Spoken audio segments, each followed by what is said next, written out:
Welcome to Shotgun Story, the podcast that has conversations with indie creators about music, meaning, and the point of it all, so that you may be inspired by the journeys of other artists who are doing it for themselves, and maybe gain a little more understanding as to why it matters quite so much that you keep creating. Today, in collaboration with shesaid.so Parenthood, we're kicking off a new monthly feature focusing on parents in the music industry. The shesaid.so Parenthood Committee is a community of parents within shesaid.so formed to support and hear the voices of parents of all genders who are members or allies. The committee's objective is to provide a supportive and open platform to empower parents in the music industry. I'm all too familiar with the challenges of having kids and maintaining a career in the music industry. So this is right up my street. Jackie Queens is a house music vocalist, a label owner, and a cultural worker based in Johannesburg, South Africa. She's also a mom. And we're going to be doing a series focusing on parents in the music industry and some of the challenges they're facing and what's it like. So, hi Jackie. Hi Tori, how are you? Fine. Thank you so much for being able to join us today. Thank you for having me. I want to start at the beginning. Sure. Why music? What drew you here? I think I chose music because it was a complete way to express myself. And by that I mean, there's different sides to a person. And within music, I can sort of find all the different sides of me in there, and just being able to write and sing and just use my talent in a way that I feel is uplifting and wholesome sometimes, and as a sort of like escape in a way, because it allows me to tune out of day-to-day life, of living, of work, of motherhood, even of all those things that we have to go through as people, and just sort of stepping in to that role as a musician just allows me to experience another side of life and of myself. And tell me a little bit about your journey in. How did you start? Well, I started off singing professionally about maybe 10 years ago. I always used to sing at home. I mean, everyone has that story, right? But I didn't see myself pursuing a music career. Even now, I don't even consider myself as someone who's pursuing a music career because I do several things at the same time, and music isn't the primary thing that I do. And I like it that way because I like being able to sort of dip in and out. So when I started my music career about maybe 10 years ago, I'd always wanted to sing house music, and I set out to look for people who were producing. And I met a guy called Dice Jones, who's a very good friend of mine now. We've been friends ever since then. He just sent me some stuff. We recorded some vocals, and it just spiraled from there. And yeah, it's been a very interesting journey. Wonderful. And if you were to look at your career as a timeline since you started, what 5 highlights, and it can be 3 to 5 highlights, would give context to listeners who aren't familiar with your music? Oh, wow. Well, I would say the first probably would be recording the first few songs that I ever wrote, which were, at the time, I didn't think about it as much as I do now. I overthink things now, but at the time it was just oh, I want to do this. It's really cool. Yeah. One of the first songs that I recorded is a song called Conquer. And that song was very pivotal for me because a few years after we recorded it, there was a remix that was done by a guy called Inunapa, who's based in Durban. And that remix sort of was a springboard for our careers, basically, for him as someone who's a producer and remixer particularly, and for myself as a vocalist. It was a really pivotal moment. Number 2 is that song as well, but but we ended up signing it to an Italian label, and just that experience really brought it home how much I needed to be on top of the music business side. Yeah.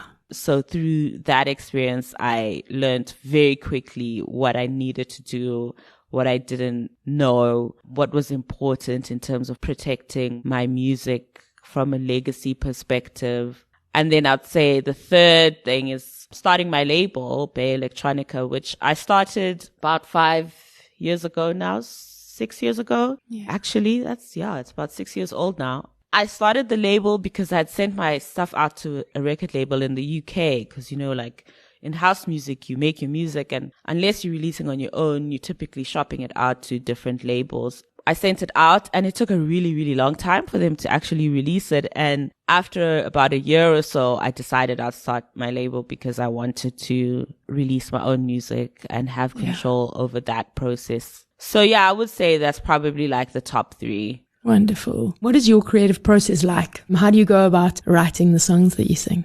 My creative process involves a lot of movement. So before COVID, I used to write when I was on my way to work. I'd catch the taxi, walking a lot. I'd write all the time walking. If not walking, dancing in my living room. One of the two. But now that I'm at home most of the time, I don't write as much as I used to. But when I do, the process is a little bit more mechanical, which is quite strange because my writing process has always been driven by movement, whereas now it's a bit more sort of structured. And before it used to be quite fluid. So nowadays it's just more, I find myself sitting a bit more actually writing with my hand. Whereas before I never used to. I just used to write in my head. Yeah.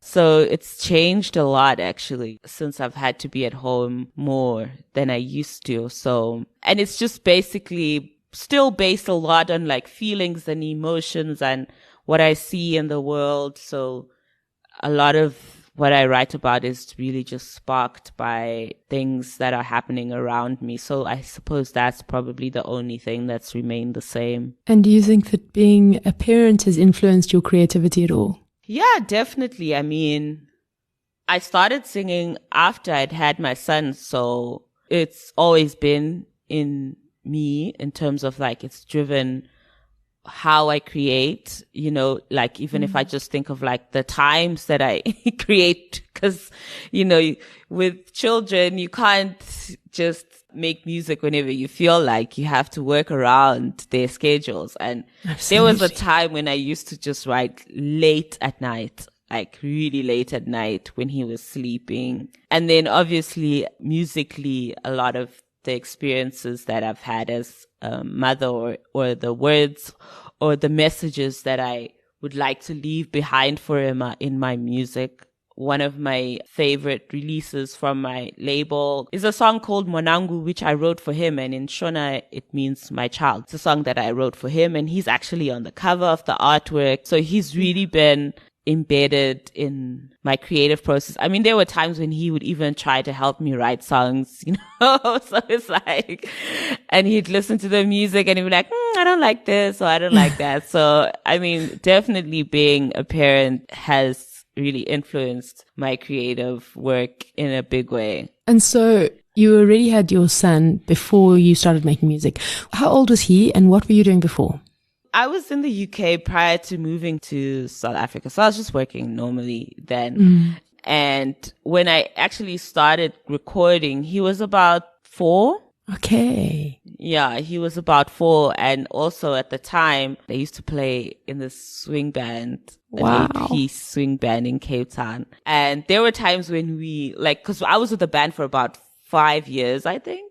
4 years maybe. And I used to take him to gigs and stuff. I remember the one year we went to Wacky Wine Festival and he was just so enamored and he always wanted to get onto the stage. And that one particular gig that we played, because we played the whole weekend, and the last day he got onto the stage and he was beatboxing. I mean, the guys were really so precious about him. They'd always let him just do stuff. And yeah, he enjoyed that. He liked those little excursions from time to time. What was your swing band called? Oh, it was called the Swing Setters. It wasn't my band. I was just one of the lead singers in the band, and there were 8 of us. It was a lot of fun. Oh, that sounds so fun. It was. How do you think being a parent in the music industry is different from being a working parent in other industries? Well, I mean, the obvious one is that there's hardly any protections, or any sort of security.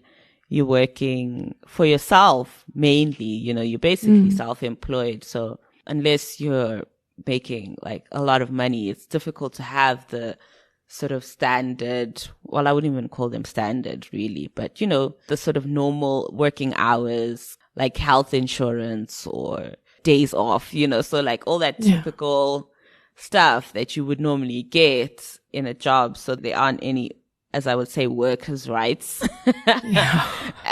as a parent in the music industry. So in that sense, it's very, very different. And of course, it also depends on the type of music that you do as well. So while I was in the swing setters, it was much easier to like take him to rehearsals and the occasional gig here and there, sort of keep him around sometimes. But being a house music vocalist, that's very different, Most of the gigs are like nighttime. And even if they are sort of daytime, it's really dependent on where it is and the type of environment that's around. And then also just for me personally, trying to build networks within the electronic music scene, a lot of that stuff happens at night, right? So it's like clubs. It's like there's just all of this that is not really conducive to having young children. I mean, the older he got, it was a little bit better, like now he's 17. So pretty soon I'll be able to take him into a club, so we won't have that problem. But like when your kids are really young, it's very difficult, especially if you're like a single parent, like it's very difficult to sort of juggle all the sort of demands of a music career, because you're working outside of normal time and, without that security. When your son was little, what was your support system like? So I used to live quite close to my parents, and it was literally like walking distance, actually. So I'd drop him off there and he'd spend the night with my mom and my siblings. So I was quite lucky also. I mean, I didn't feel necessarily the strain of it because I always had someone to look after him if I needed to go to a gig or, like to a rehearsal. So I've been very fortunate in that respect. Yeah. And did you tour much when he was young? No, not really. I mean, because the thing, like I said, music is something that I just kind of do. So it's never been like a central part of my life, really. Yeah. I mean, when I was with the band, we traveled quite a bit. And even when I left and I started doing like my solo stuff, I did travel, but not as often as like a proper like working musician, because I've always kept a job as well. And I like that. I haven't had, sort of like a typical like musical career in that sense, I still like to be able to keep the balance of like a semi-normal life with the music, because as much as I enjoy doing music, it's not really something that I see myself doing full time. Yeah. Yeah. But I've managed to sort of kind of like find a balance between a sort of 9 to 5 and like my creative pursuits, which I quite like. When you did those tours with the band, did your son come with you? He came with us on one gig. The others were sort of like within Cape Town. And whenever we had to travel outside of Cape Town, I'd leave him behind. But yeah, it wasn't as often as most people do, but it was often enough to the extent that I was away from home a couple of times. So now, what are some of the challenges that make working industry tough for both musicians and behind the scenes folk alike that are not necessarily specific to only parents? The stuff that makes people quit music. Oh, wow. Big question. Yeah, it's a big question.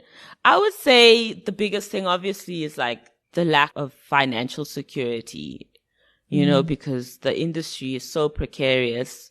So it's up and down, and just not being able to have that stability, I think, is why a lot of people end up leaving and, going to work full time. And I mean, for women especially, it's things like parenthood, because there's that imbalance of workload in the domestic space.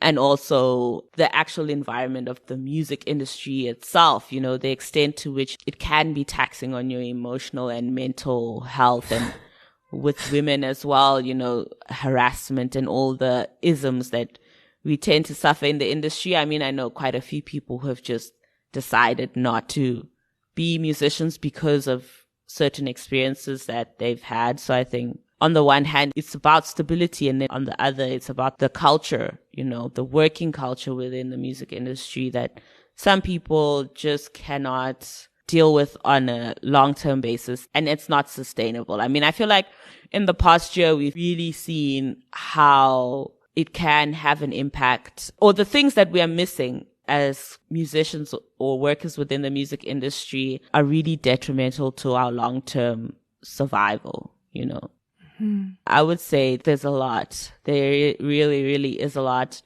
And it can be quite difficult. I don't look at people who've left as people who've given up or failed. I feel like to some degree, some people just really do it to save themselves. Absolutely. And what changes do you think could be made to make the industry more supportive of parents, of musicians alike, of moms, of women? Also another big question. I think about this all the time. One of the things that I keep coming back to really is the perception that people have that you have to be a starving artist, or, there's like this kind of like rite of passage that you have to go through where you need to struggle. And then, when you get to the other side, you have this glorious story that you're going to put in your book when you retire one day or whatever. So I think for me, part of it is that having to change that mindset, which in a way will really affect how we treat each other and how we see ourselves, particularly as people who are working in an industry that when looking from the outside, you're thinking it's very glamorous. People are doing like amazing things, and we've just got these big facades that are all over the place, and there isn't like a great sense of like a reality. But on the inside, there's just a lot of struggle in it. Yeah. So I think for me, part of it is that it's just like having to change the mindset about you can be an artist and you don't have to suffer for your art. Yes. Okay. So what does that mean? That means as an artist, I should have rights, for example. I should have some form of stable income. And by that, what I mean by that is it would be nice to have the standard way of working, or like pricing, so things like exposure shouldn't actually be a conversation that people are having. Like we should have like a minimum price for something, if you know what I mean. Yes. Just in that way so that we can standardize some things. And I also think there needs to be more transparency about how the industry works, because I think I was reading this book at the beginning of the year. I can't remember the author's names, but it's called Is Music Making You Sick or something to that effect. And it's two academics based in the UK who've been doing research on mental health in the music industry. It's a very, very interesting book. And what the authors say in the book is that the music industry is built on myths. It's built on myth making. So when you join, you're subscribing to these myths. Like there are certain myths that you have to subscribe to in order to survive. So that really resonated with me, because a lot of what I've learned and discovered in the industry after being in it for a long time is that there are actually no rules, but people make it seem like they are, Absolutely. People make it seem like they know a lot of what they're doing and, that kind of stuff. And in reality, it's not that way. But there is a perception, and a lot of these rules are very specific to certain groups of people, which is white males, heterosexual, Western. Absolutely. So then it's about uncovering all those things and laying it bare, like I find it very weird that people don't talk about how much money they make for their gigs, for example.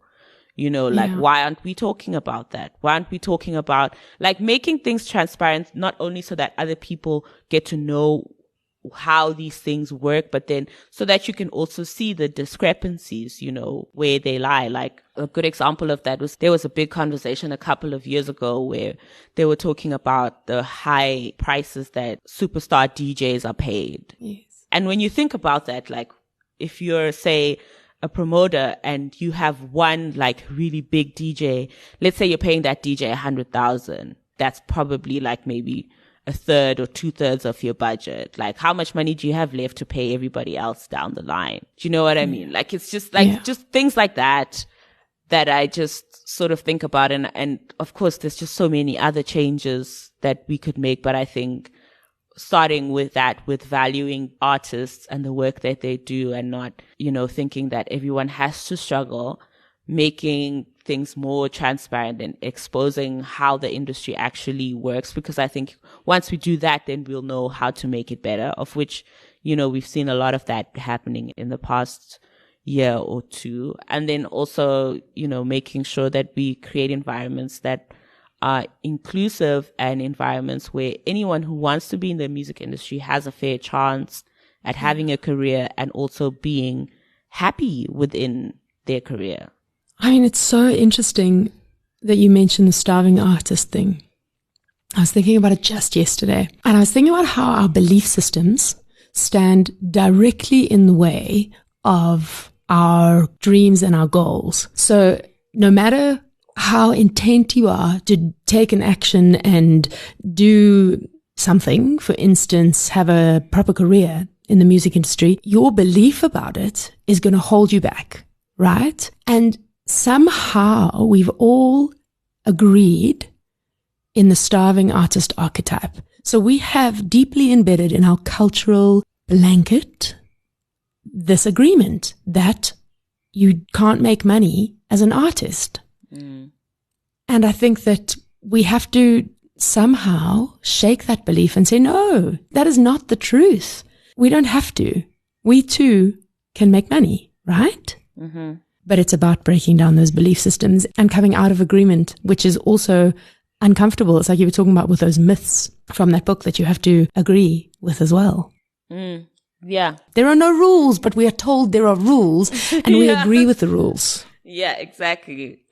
It's a really weird thing because, I've seen so many people in the music industry be successful in ways that we aren't readily aware of. Like every year, someone does something really spectacular in a very different way to what's been done in the past. And so for me, what it says is that there are people who are invested in archaic ways of working because it works for them. Yes. And so many people are coming into the industry and saying, well, this doesn't work for me. I'm going to try something else. And they're very successful in doing that. So I think there needs to be more room for people to just try and do different things and not be beholden to these archaic ways and these structures, or circumscribed to a specific box, or, like people should be able to do whatever it is that they want to do as long as they get to the end point. But there's just so many things that have been put in place, and people create those rules in a way so that at each point you're sort of passing through their gate. And when you enter the industry, you see on these reality shows as well, where these kids go on and they perform, and then they're told, okay, if you want to make it in the industry, you have to dress like this, and you have to have this body shape, and you have to sing in this certain way and these kind of songs, and that's the stuff that'll get you on radio, right? Mm-hmm. And radio was the holy grail at one point. And I think that that's almost completely the opposite of why we make art. Artists are forerunners. It's confusing and frustrating, and I think it's really exciting when people break the mold. Yeah, I agree. And I think for me, what I've started doing in recent years is just trying to focus on that, because there's just so much that we could be unhappy about, which we must still speak up and challenge. Yeah. But I think one of the best ways in which to envision a future is to actually look at those who are living in that future right now. I firmly believe there are a lot of people who are living in the future that we envision. The only difference is that it's not mainstream. But if you look elsewhere, you will find those people who have successful careers in completely alternative ways. And also, I think it's about defining what success is to you. Exactly. We all have different ways in which we want to be successful. Some people want the big flashy life, everything, and that is okay too. Yes. Some people want to be pop artists and they want to be on radio all day, every day. That's okay too. And others, they just want to make a living. They want to live well, and perhaps they don't want the hype of visibility. Perhaps they don't want to be on Instagram and Twitter all day, every day. Perhaps they don't want to be seen, but there should be room for everybody to be successful in the way that they want to be. Absolutely. Yeah. I love that there is a dialogue that's happening about all these things, because at least it brings it out and lets us all see what's happening. That's so exciting for me. And I think it'll reach a tipping point where something will shift. I think it has, to be honest. I think it has. There are a lot of young people, or at least who I'm looking at, maybe not so much in South Africa. Yeah. We have a lot of young people in South Africa who are doing really great work, but we haven't gotten to the point where we're mobilizing as artists. Yes. Whereas, in some countries, like in the US and in the UK, there's a lot of mobilization happening around particular issues, and people are starting actual movements, around these issues and speaking to people in government and all of that. Whereas for us, it's not so much happening, but even within just the actions that some people are doing, you can see that there is a desire to change things. But yeah, I think that it's happening. I think it's definitely happening, and it's very encouraging to see. And I hope that as time moves on, as artists, we'll be able to step into that power that we have, because we do have a lot of it. I think some of it is just being used in ways that don't serve the collective group, and we need to find ways of bringing our different positions and leverages together to enable a greater and more long-lasting change for artists in South Africa. I love that. And now back to the issue at hand for a second. How are you balancing being a parent and working in the music industry now that your son is older? Well, he has since left the country, so he's with his dad now. So I don't have much balancing to do, to be honest. Yeah. And also because it's COVID. So even if he was here, I'd be at home. But he actually, before he left, we went to a gig. I was playing at Faith de la Music. That was the last gig he came to see me at. And he was so excited about that. So I'm actually a little bit sad that I get to miss out on taking him to gigs now that he's older. But we're planning on doing, like, when he turns 18, we're planning on doing this, like, festival hopping thing. Oh my gosh. Yeah. I suppose that's also the thing about making cool music, because you make cool music. So now what's been nice about sort of having an empty nest, I guess, is being able to focus on the things that I'm passionate about within the music industry that have nothing to do with making music at all. So other things like getting involved with different communities like shesaid.so and female pressure, and just connecting with different women in the industry to, have discussions like this, to create platforms, to amplify each other and support each other's work. So in that sense, I've been able to have more time to devote to those things. And I think as children get older and careers change, I feel like that for me is just basically like a symptom of how those sort of transitions go together. Because when he was younger, I can definitely say my priorities in terms of the music side were much different than they are now. Yeah. While he's not at home, I'm still really passionate about finding communities of parents and supporting this type of work, because I have the privilege of time.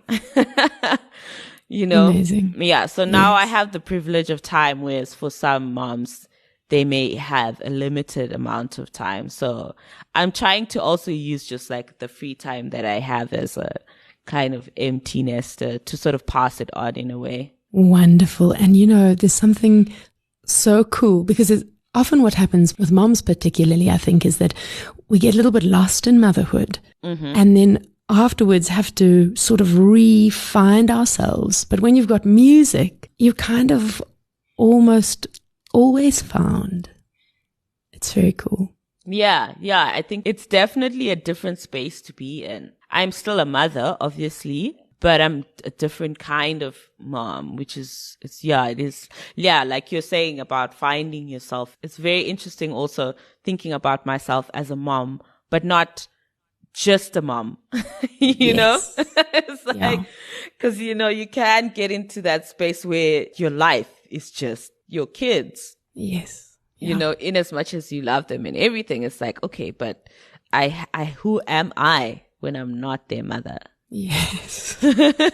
Yeah, so that's also been like a very interesting thing that's been cropping up quite often, actually. Yeah, I mean, I think we're going to have an ongoing discussion, you and I, about this. This is interesting. But now, as we sort of run to the end of the show, I've got a couple of light questions for you. Sure.